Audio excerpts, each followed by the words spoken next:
Welcome back to the Energy Bridge. Today we have an amazing guest. We just saw your presentation here in Intersolar 2025 in Tecloman booth, and it was amazing. So you are researching about battery aging. Not just researching about he is also putting it commercially. So to properly introduce Luke, Exactly. the co-founder of Electroder.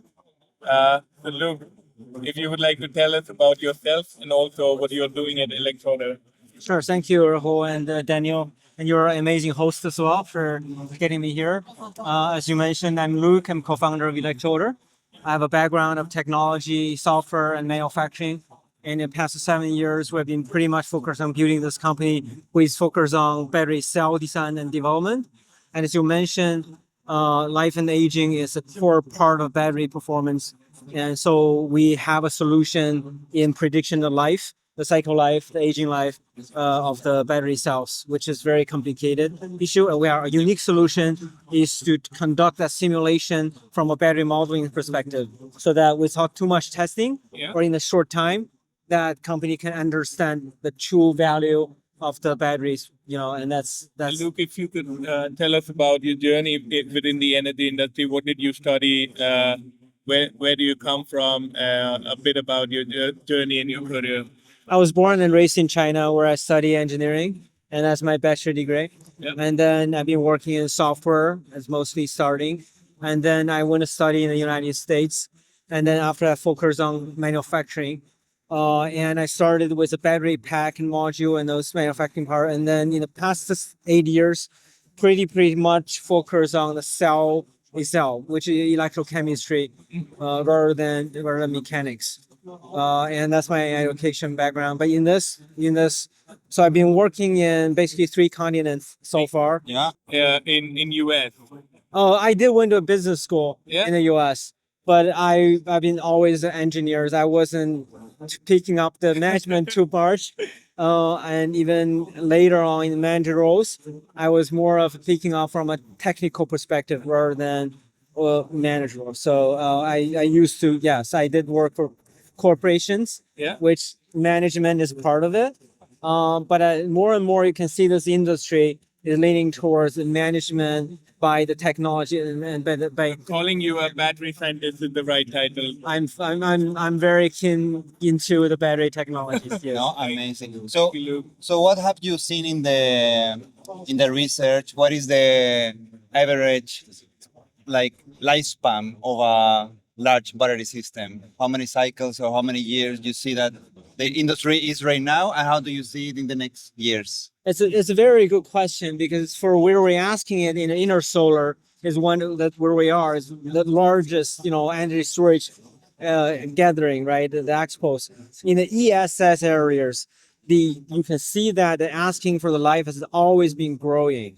In 5 and 6 years ago, you were talking about thousands of cycles, 5,000, 6,000. Yeah, that was Yeah, and then a couple of years ago in 2021, people started to have products going to 7,000, 8,000, and with improved LIP and a battery management system, now you can have cycles of 12,000, 15,000. Because the longer you're using the battery cells, it means like the better return in the project. And you can see, other than the cell system, the whole system, the solar system, other things have a kind of life of 20, 25 years. So if the battery can match that from a calendar perspective, it means that you don't have to replace the battery or the cells within the middle of the system, which is a huge benefit and cost. Yeah. So the trend is definitely going towards longer and longer and longer. Okay. So we are talking about lithium, right? We're talking about lithium, yes. And if you could just tell us the entire value chain for a battery, how does it get manufactured? What are the things that need to be taken care of? What are the critical minerals that goes into the value chain? If you could tell us a bit about that. That's a very important question. Battery is not only a production of the end product. It coming from materials. It coming from mechanical components. Yes. And going back, it coming from minings, mineral. It coming from processing. And later, after a stage, it goes into system. It go to vehicles and go to system. It goes to second use. It go to recycle, right? And you from there you start to bridge it as a circular economy. Uh-huh. And if you look into other industry in the past, battery industry, the energy industry has as a historical opportunity to building the industry to security day one, because this is a new where a lot of and technology is available compared from now compared to other industries, and so battery industry is where you can pick it up the right approach from day one, right? And so the whole supply chain, in our opinion, need to find a way first to be able to trackable, because if you can't track it, you can't manage it. We can start from needle so you can cut it, right? So the battery industry is where that you can start to do it in the right approach day one, because it has the technology enablers in all this value chains. What we need is the man side and the industry who working collaboratively together. I think one of the important thing in there is to make the material and the cells, the system to be trackable, so that you can trace and track. If you cannot track it, then you wouldn't be able to imagine and imagine. And one of the important thing that coming out will be the battery passport. Yeah. Which you would think the battery passport is passport for the battery, but it's actually not. It's tracking all the way down to where you see the value chain, All the materials. all the materials. What are the materials that is used for making a lithium-ion battery, which is mostly used batteries right now? Well, from the materials, from a critical metal standpoint, you have nickel, you have lithium, and you have copper for some of the components, and cobalt. We're trying to reduce it, right? But still, it's in the space. And those are also the four metals that having the European Union is setting up to target to recyclable targets. And as an early member of the Global Battery Alliance, which is the international organizations trying to build a sustainable industry, those are also the four metals that included in the targets to be traced and recyclable in the now and in the future. Okay, just in the note of the battery passport, in which countries are mandatory and in which not? I'm really glad you asked that way. Because when we first talk about battery passport, we're struggling to give it a name. Are we calling a battery ID? Are we calling it battery passport? Are we calling it? And we did choose passport because the alliance doesn't want it to dominate it, which it should be. The passport is kind of international, right? It's rather than a resident ID. There, used there, Exactly. there, and then reused in other place maybe. So to get the traction. Like So each region, each country is supposed to have its own regulatory requirements of it. So, and that's what the battery passport is more focused on: trace and track, And that rather than would be the visa-free station to go in, like which other countries which have the same regulation. Yes, because countries are developing in different rates and status, right? And there are countries to be more focused on manufacturing. There are countries having higher sustainable energy uses. There are countries, so each way need to find its own fit. And honestly, I think it's smarter to do that way rather than trying to be dictated to asking everybody to be in the same pace, because and that will be helping the industry more. So now it's mandatory only within Europe or other countries? Well, Europe has definitely has a regulatory requirement for the battery passport to take effect. Okay. Later, this year, and But it's something ongoing. It's for now. I mean, this year, 2025, just the passport are going to start being used. Yeah, being used. So, Luke, you were getting into the value chain. So you mentioned all the critical minerals and all the critical element that goes into making the battery. Now we start again. So it goes to a factory. Why China had the most? Why it's dominating the battery industry? What's the reason? well, I wouldn't use the word call it dominated. If you look into the the whole industry perspective, Korean company has its own position, and Japanese company like Panasonic definitely have a very important role, including the Tesla the batteries. And the global OEMs like BMW and Tesla, the US and Germany always have a position right there. I think regarding to cell productions, at this moment, China has a very strong position based on the years and years of investment commitment in this, in the cell manufacturing, which used to be by many areas and regions seen this is not as important, Yeah. But sorry for all the noise. Look, we are talking about a very interesting topic and which is very critical. Yeah. But just going forward, yeah. So you were saying that China, because it's a very important player right now. I think China going to still be a very, very important player in there because it has the scale. Yeah. And has the innovation, has lots of very qualified engineers, and has a playground for new technology to play and test it. So if you think in that way, even if you're, for Europe trying to build its own cell production, it shouldn't reinvent the wheels, right? When China still picked it started to learn from, the pioneer of the, TDKs, the Japanese company, or to learn from AESCs. And when Europe started doing this, it needs to try to pick up wherever that, China has do right and China can improve. And also, I think collaboration is very important. Yeah. Amazing. This is the second interview that it's highlighted. The collaboration is key for this moment in energy transition. It's For very the key collaborator you feel that will be going forward? I think the collaborations happens just to be very specific in the European perspective, is that cell production needs to be built, in this land, and then but it doesn't have to be from zero. Yeah. It doesn't have to be so different in any perspective. Uh-huh. It need to be innovative though, Exactly. but need to build up on the ground that scaling technology in industrialization level. We can't just continue to build different things in the lab, but wouldn't be able to go to a gigafactory. Yeah. And that's only in academia. He has to be like out. And Yeah. again, it will also be a cross-border collaboration then, because I also see a lot of people were talking about what you have seen at Intersolar. I see a lot of manufacturing companies, especially from China, they want to collaborate in Europe for research and development, and they want to open their wing here, and they want to collaborate with their European counterpart and do the research together for batteries. As you said, not to start from the scratch, but start on a level. Yeah, that's absolutely right. The collaboration is really two-sided, right? If you talk to the Chinese company,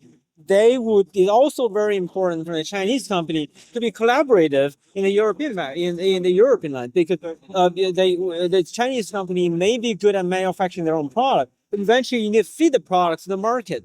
For the Chinese company, it doesn't have to reinvent the wheel because there are already talents, people know how to fit in the market here. So you need to be collected with the local workforce, local talents, and the local companies who are already knowing that and why you have to learn it, take a long way to learn it. Now going a bit forward in the value chain, you were also mentioning about, so okay, it gets into manufacturing. Let's say it gets manufactured in China, it gets manufactured in US, somewhere it gets manufactured. Then now it's getting out.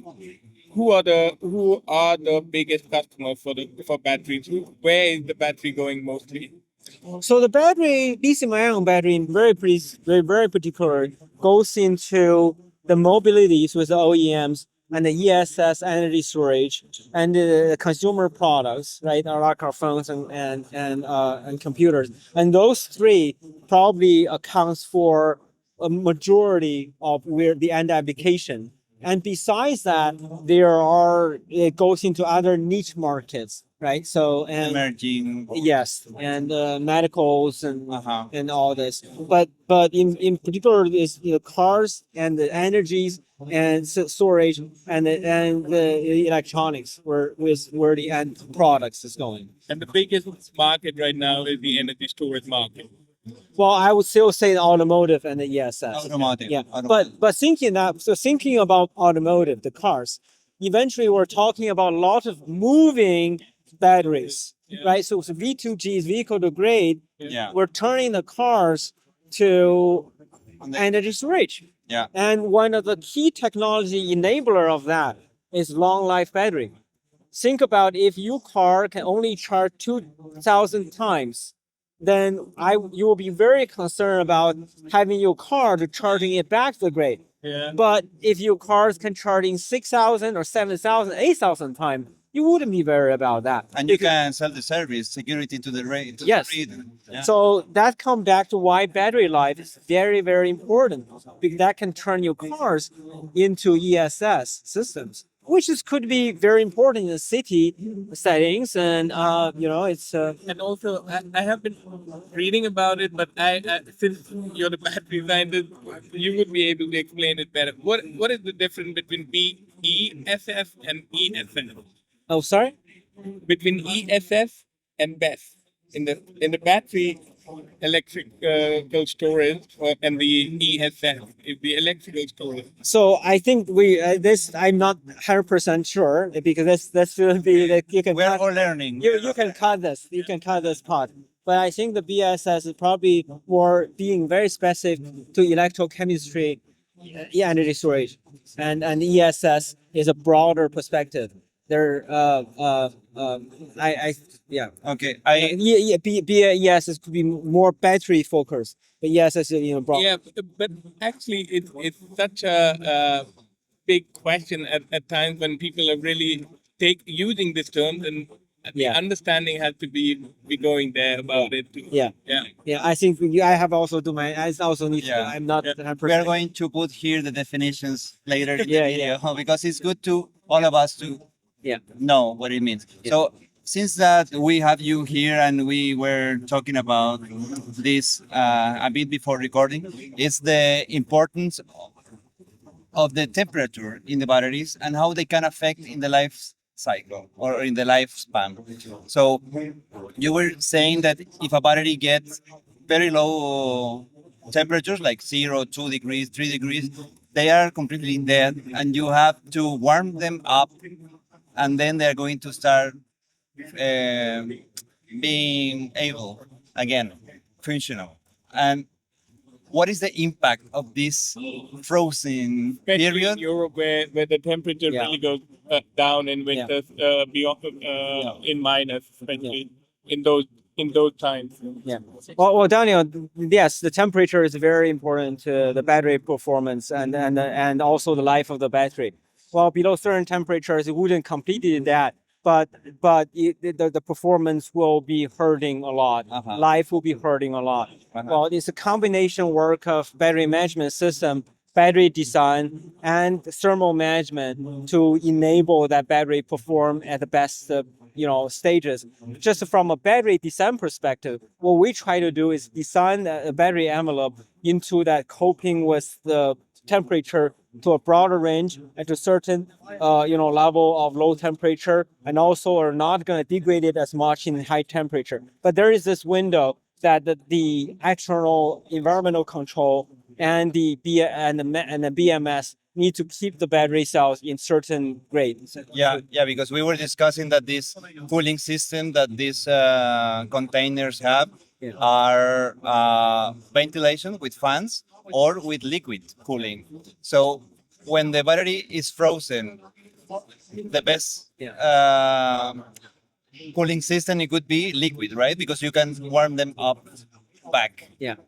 Okay. I'm sorry, I don't know system too well, but from a battery standpoint, but from the battery cells itself, that if you understand the behaviors regarding the temperature, you can easily make a decision where you can invest for the battery to run into a better condition, and because otherwise you'll lose it in the long run, right? So I think understanding it is kind of the first step to making a decision of the investment. Yeah. Wow. Very important. Very important. And this going back, so you said the automotive and industry, and also so now storage is getting more and more important. So who do you see the grid operators or the energy companies? What's the need of it? Why they suddenly? I mean, the storage has been in market for a while, but suddenly there's more talk about battery storage more than ever. Why is the need of it, and what it's solving? You mean a vehicle to grade? Yeah. I think it's important, as I think that there's a couple of reasons why it's becoming more important. I think number one is sustainable energy percentage starting to grow, right? At 1%, the grid is asking for the thing, and at 5% asking for the thing. At 20%, the grid needs to have a balanced, a balancer to hold the energy so that you can make it more balanced. I think the number one driver. The second, I think, is we're having much more electric vehicle, many more electric vehicle compared to and with longer life. with lifespan. with longer life. Used to be you could be talking about penetration of new vehicle sales at maybe 10% of new vehicle is electric vehicles. Now today, more than half of it in China is electric vehicle, and in Norway that's 95% or 99%. They had this subsidy. Yeah. And they promoted it a lot. Yeah, and in Germany it's 26%, and that picture is very different 5 years ago, right? So, and the third is the life you're talking about. That used to be battery has been struggling to focus on driving ranges, and with that hitting to a certain level, then technology starting to focus on making the battery lasting longer. And say if the battery can run 1500 cycles, then it could be using for maybe 7 to 8 years and regular driving charge. Then you wouldn't make it V2G, because if you charge it, it means you have 2 times or 3 times of charges every week. It means that you can only run it for 2 to 3 years. Yeah, exactly. Then you wouldn't risk it that. So today, especially with LFP chemistries, coming up, then you can get to 6,000, 7,000 much easier, and that's where the topic becoming valid. And also, if you could tell us why it's more important also with respect to blackouts. What happened in Spain and Portugal was that 13 gigawatt of energy was just gone out of nowhere, and people started talking about if there was a storage, they could have run the grid way earlier. They did not have storage capacity, and it really made them to get to that level and to start the grid again. It took way longer. To stabilize the grid, it took way longer. Well, it's such an unfortunate to what has happened in Spain for the whole blackout, right? I mean, I'm not an expert in grid system or energy utility system. I only talk through like the battery being perspective. So I think it's important for starting from the energy storage. Important that you have a diversified solution, because that's really reduce the risk. So if the urbanized system have certain level of energy storage to keep the essential part to run, for example, hospitals, right, and traffic lights, or those, and then at least for a certain period of time before the recovery, I think is going to be very critical for lives, for like for some. But a total blackout of the city is very hard for one. Everything. Well, I mean, we take everything for granted. Yeah. But in a world that it's going. Yeah. And it will be more electrified. Yeah. We are more dependent. It's more critical. Yeah. Yeah. So I'll give you an example. Like lots of the telecommunication towers in China has a UPS system right there. It could be, you're probably talking about that it's not started for the whole year. But a lot of them are leveraging batteries from reused from vehicles. So you don't have to use brand new, very impressive. But it also gives the battery a second life. Just to compensate it for a very good way. If it happens, then there's a use for it. Yeah, this is one takeaway that I will remain from your presentation, is that SOH, like a state of health Says how- of a battery. If it's below 50%, you say that it's not usable anymore for these usages, right? For vehicles or uh, standalone. And other takeaway is the heating system inside the vehicle that you mentioned, that they are for the first charging when the battery is frozen. They use the first energy to heat it up and then they charge. I Yeah. think that was amazing from your presentation. I really like I it. think there are new technology being developed, and especially in this industry, innovations is it's fast growing, and the application areas like you mentioned can be asking for different things, and in different areas and regions is have very unique in Europe, even North and South Europe, what has a different temperature. So that's why this is kind of an exciting industry that everyone will fight its own feet. And that's why collaboration is important, because there's no way that one company, one person Can do it. can do it. And you could be very specialized in your own areas, but you But have you to need be humble. collaboration. You need collaboration. You have to be humble enough to realize there's something that you don't know and other people know much better and Amazing. much longer experience than you. And Luke, since you were, it was very interesting to understand the manufacturing part of battery as well, what goes into the battery. If someone like I come from India, and I know that they were way behind in solar manufacturing, but they did catch up eventually. But right now, battery manufacturing is way behind in India. But what it takes to start a battery manufacturing company or the system, what kind of people it requires, what kind of, you already mentioned the materials, but what else it requires to start that? Well, first, India has is this country that have lots and lots of qualified engineers. I've been working with people in Pune for decades, and they're so great at software engineering, so good at mechanical engineering, and manufacturing is always been there. And I think we're in like in any other countries and regions, we're talking about transition to energy. So battery manufacturing, to many extent, is new in many different countries and regions. And it's not. I mean, even in China, battery manufacturing probably seeing its rising, the biggest rising from 2012. So, and it's still just the start of a marathon, right? We're talking about having advanced manufacturing. We're talking about automation. We're talking about making new chemistries and the value chains of materials. So, I think it's never too late, and it just start. I think in manufacturing, we need to be focused on today is introducing new technology. If you're building a factory now versus 2010, Yeah. you start on a different level. Yeah. So there is, of course, something that called first mover advantage, because you can get the scale faster. There's also a later stage advantage. If you go into in a later stage, you have a chance in starting with new technology from day one. I think you asked about the building up the manufacturing plants, and that's absolutely true that if you choose to build the manufacture of the battery today, you should look at to automation. You should look into artificial intelligence in quality checks. And those are something that an older factory wouldn't have be able to do easily, because they already have something in place and they need to replace something.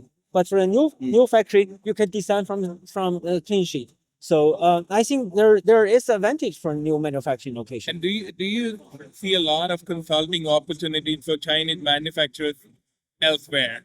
Because they have already done a lot in the value chain, and it's a very important market right now. But in terms of energy transition, there had to be way more manufacturing to be done.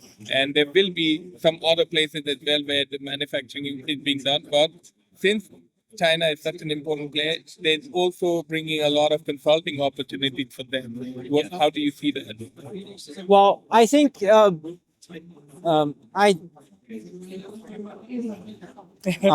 I think the opportunity is definitely there, and there. But regarding the consulting for that, there's a couple of challenges that so we have been advising for the UK industry doing its first cell manufacturing plants in Coventry since 6 years ago, and I've been personally involved in those. And I think the opportunity is definitely clearly there that we need more people and more company, more regions to build battery there in the field. But the challenge is, number one, you need to have the know-how. Second, you need to have been there and done that, and you can't just talk. You can't just, you have to have the experience to done it. And then I think the third is you have to have perfect, very good, amazing communication skills and cross-culture collaboration skills to work with, because eventually for consulting, you need to enable others to do it rather than you do it, right? So I think it's very rewarding, but it's challenging. Yeah, we are going to try to showcase your research because it's amazing. And yeah, we try to interview you here in this chaos, in this the biggest exhibition in Europe, But full of people. But you know what? It tells it how popular this Tecloman Exactly. is, right? It's hard. It's very busy. And how people like your energy bridge talks. You know, it's because they come over here. Yeah, thank you very much. Yeah. I think we have to sit down again in a more relaxed environment because we would like to understand a bit more about the manufacturing of batteries. But thank you very much, and we'll be in touch.